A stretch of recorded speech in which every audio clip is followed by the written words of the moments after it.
Welcome, everybody. Today we're going to take a quick look at some clips of Andrew Wilson debating. I hope you heard the air quotes there. I didn't try to hide them. He was exposed last Friday by Candace Owens. She perfectly illuminated his cheap grade school debate tactics and exposed him for having nothing as far as information or justification for his beliefs. He constantly avoids holding himself to anything and tries to hold the other person to everything, and it's just comical. It didn't work at all on Friday with Candace. I imagine after this, even some OnlyFans opponents will start catching on to his bullshit. But either way, enjoy. Well, I also would just, if I may ask a question, is that permitted? Go ahead. Just so I also have clarity, since your basis has been evidentiary, you keep saying that you have evidence or like you are following evidence. Which one of the charges against, or all of them, do you think Tyler Robinson is guilty of? The specific charge? Yeah. Yeah. So what I think is that Tyler Robinson shot Charlie Kirk. Yeah, but of the 7 charges that he's being charged. Yeah. Can we list them real quick? I'll tell you exactly which ones. We'll pull them up. Well, do you know any of the charges that he's up for right now? Yeah, of course. Yeah, of course. Yeah, of course. But I want to make sure that we have them listed. Yeah, but like can you name one? Because my general perspective is that you don't actually care about this case. You're not following the case. That's the question. You're just not following it enough. It seems pretty, like, if you're going to engage and you're going to say the evidence is overwhelming that Tyler Robinson is guilty, I just think that you should, like, right. Can you tell me one? Then let's do the counter. You can really, this is a great gotcha. No. You just got to ask me, play clips out of context, put me in the hot seat. So please just answer the question. This is fair. Name all 7 since you've been following the case. Okay, sure. You name one. Yeah, you named all 7. I'm happy to do that, but can you name one? I think he's been charged with murder. That's actually incorrect. Okay, great. Now name all 7. He doesn't even. This is like name all 7. And I can you name all 7? I can. Then do it. Sure, you don't have to do it. No, do it. I'll count them. Go ahead. You don't have to put your fingers up. Okay, hang on. Name them. Yeah, sure. Name them. The first charge is aggravated murder because that's what carries a death sentence in the state of Utah. No, Next. that's not. That is literally not murder. Okay. And so just for people, I don't have to do it in a time limit. There's nothing going on. And just to explain to people the difference of why that really matters and shows that he doesn't actually care about this at all is because aggravated murder, it's narrowly defined, and because it carries a death sentence. I'm going to answer the question. Okay, You're just going to recognize that your strategy of thinking that people are intimidated when you try to put a time constraint doesn't work, and you'll be better the next time you debate someone. I got it. Give me the other ones. The more you cut me off, the longer I'll take. Do you want to just wait for me to finish of why that's a big difference so that people don't walk away? No, I just want you to list the charges. Yeah, I'm going to do that. You just don't get to pretend that there's a time constraint for me to do that. Well, how long does it take you to list 7 charges? Because I'm speaking. You just got to. It sounds like you're just delaying it because you don't know them. I know all 7 of them. Then and I'm going to say them again, because you're going to get embarrassed. You don't have to rush this. I'm also showing an example of a very flawed debate strategy. I am under no time constraint. I got one. Great. The second charge is the felony discharge of a weapon. The next 2 charges are for obstruction of justice. Okay. The next 2 charges are for witness tampering. And what's the specific charges, though? That is them. Obstruction of justice, witness tampering. Okay. And there's no other specifics to them. Well, I can tell you why he's being charged. No. Just the charges and then 7? Yeah. See, the bad thing is when you try to be an a-hole and it doesn't work. What's the 7th? The last charge is violence in front of a minor. Okay. Got it. So then he's being charged with murder. You just say aggravated murder. That's the distinction. You just want to. It's a massive. It's like you cannot say murder versus aggravated murder. Massive distinction. This gets to the entire crux of why him being up for the death sentence. And I actually find the defense's filing about why this is not aggravated to be very compelling of why it's not aggravated murder. I actually think that the state was going to even try to pull this off. They should have charged him with just murder. And then I do also, again, want to stress to audiences that debate strategy of thinking that you have to speak faster or somebody puts your hand up and they try to pretend like it's some sport. I think he thinks it's a blood sport. It's not. It's about being right and being principled when you're engaging. And you can make mistakes. I make mistakes all the time, but at least be genuine in pretending that you care about this case enough to know one of the 7 charges that are up against Tyler Robinson when you say the evidence is overwhelming that he's guilty. If you would like to move to final statements, I'm fine. I want to make sure Andrew has had the time that he has requested. I think your team would like to pull up the 7 charges that he just asked you about. If you guys want to pull that up just to confirm the 7 you went through. Can you guys zoom in a little bit for aggravated murder, felony discharge of a firearm, obstruction of justice, which is counts 3 and 4, 5 and 6, tampering with a witness, and count 7 violent offense in the presence of a in minor. front of a child? Yeah. So 5, 6, tampering witness, 3rd degree felony. Now I did notice something I just was curious about. If I'm just wondering, when you pulled out your phone just before you asked that question, did somebody by chance text you that question? You can check my phone. I'm just curious. No, you can absolutely not. I have not had one communication with a single person, not even my producers who are in there this whole time we were here. You want to check my phone? I'm happy to do it because you're just going to get double embarrassed. Where's my phone? You want to see it? I'm just curious. Yeah. You can literally do that. Here you go. PVD, you're the moderator. Take it. Let's see See it. if anyone was texted at all during this debate All right. about the violent charges or anything. I'm looking through this. You give me permission. You I'm have looking full at, I'm not permission gonna to give go names. through my phone. I don't need to cheat. So the last one has nothing to do with it. It's just a compliment. Mm-hmm. I haven't even read my text messages. That's so a compliment. he's reading them. You're okay. You'll give me permission. Yes. I'm just going to read 3 of them Yes. to 1132 because after that, I don't need to read it.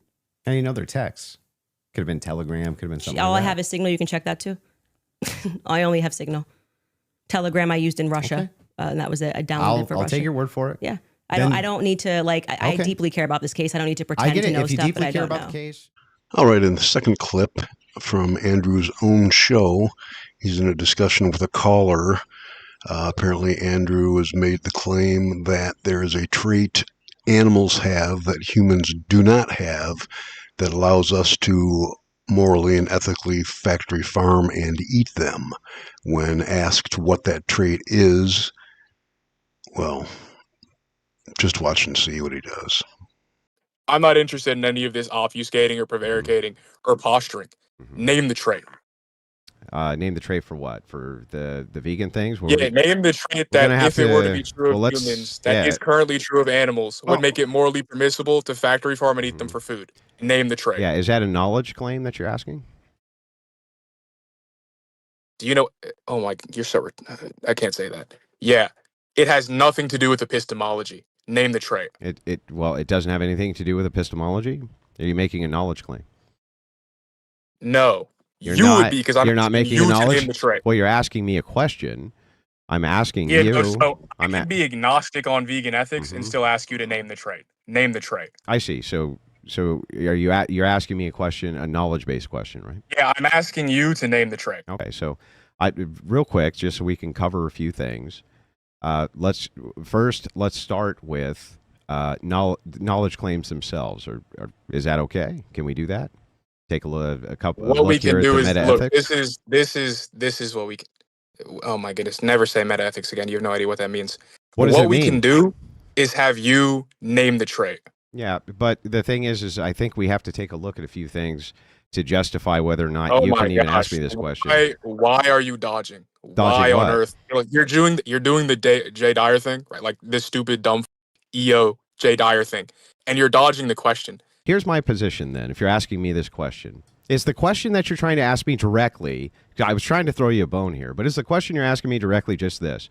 Is there a trait which animals have that human beings don't have that justifies you in eating them?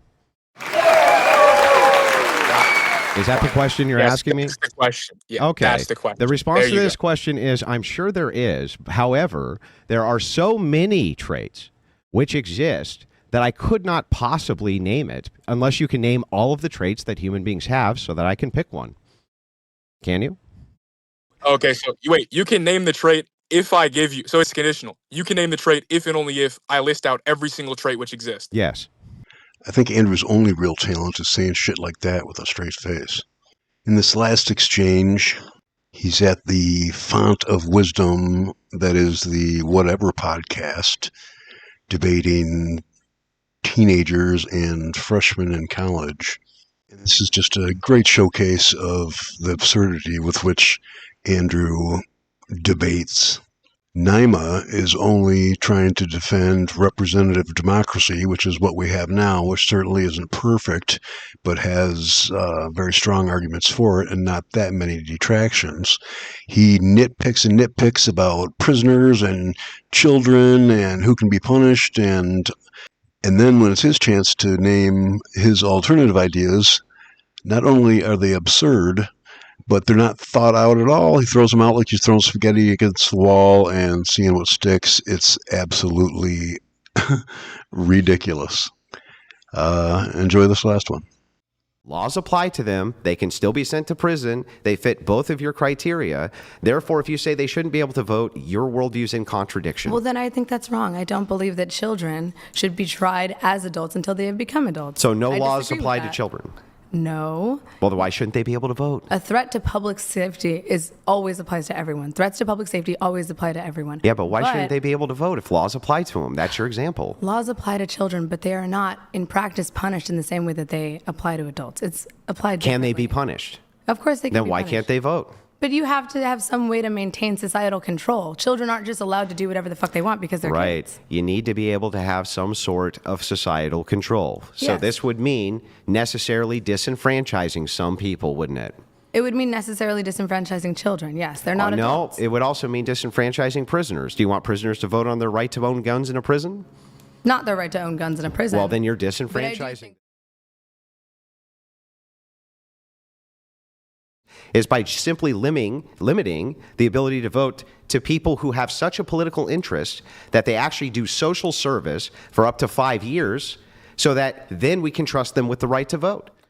Want to do like the civil service way? You could do 1 vote per household. That would limit the voting significantly. Hang on. Okay. And it would be not expensive at all. Okay. But there's even another way that you can do it on top of that. Another thing you could do is just eliminate anybody being able to vote until they reach the same age that they could become president of the United States. Is that not 35? Mm-hmm. That was the most boomer shit I've ever heard. Why shouldn't everybody under 35 be able to be the president of the United States? Well, because they don't have the... But they're still... Why? Answer the question. Because they do not yet have the experience in politics to run an entire country. So, but just because you can't exactly. Okay, Andrew. But just because you can't run an entire country doesn't mean that you should still not have the right to have one singular vote. It's 1 vote. So there we have it, the smooth debate stylings of Andrew Wilson.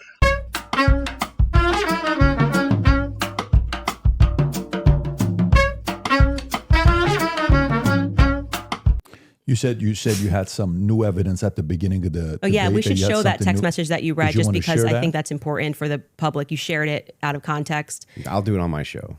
I'll share the text. So you're going to read it on my show, but not show it. Correct. Okay. So I'll show it on my show, but that's what I'll do. I'll show it on my show. Can I ask why? Well, because I want to drip out the evidence. You know, that's got to drip out that evidence, keep people coming back for the show, right? I don't know if snark serves you so well.